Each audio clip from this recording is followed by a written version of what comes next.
Once your channel actually is monetized, then you want to turn on all the ads on your video. So there's 4 or 5 different category of ads.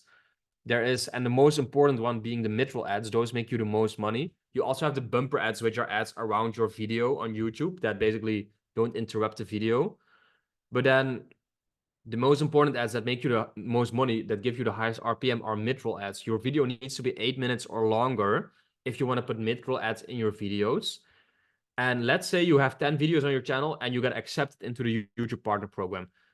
First of all, that's actually like when you apply for the YouTube Partner Program, that is where you link it to an AdSense account already. So that's a step that you do before it, actually.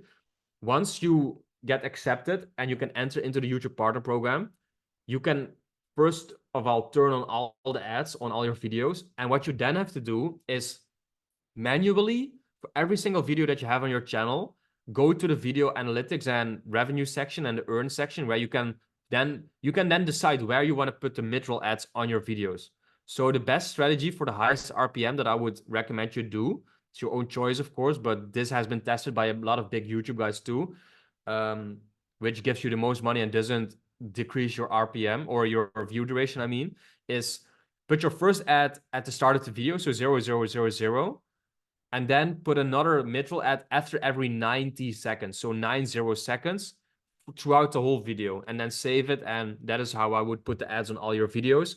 And then for the videos that are coming in the future, also do the same thing. So one mid-roll ad at the start, 0,0, and then after every 1.5 minutes, so 90 seconds, put a new mid-roll ad throughout the end of the video. And this is basically what you have to do after the YouTube Partner Program.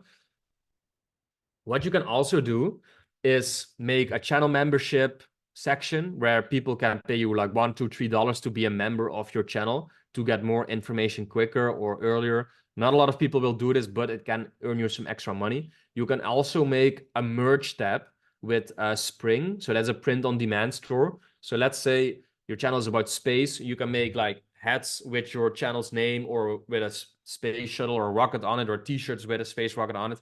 And then you can also link that to your channel. And you've probably seen this before under a YouTube video. You sometimes have a merch tab where people can buy print-on-demand products from you. You set it up once, and then basically even if someone orders a product, you don't have to do anything. So it's print-on-demand. So if someone orders, this store in the US just sends the products to the client and they do all the due diligence for it. So it's just extra money for you that you can earn without any effort.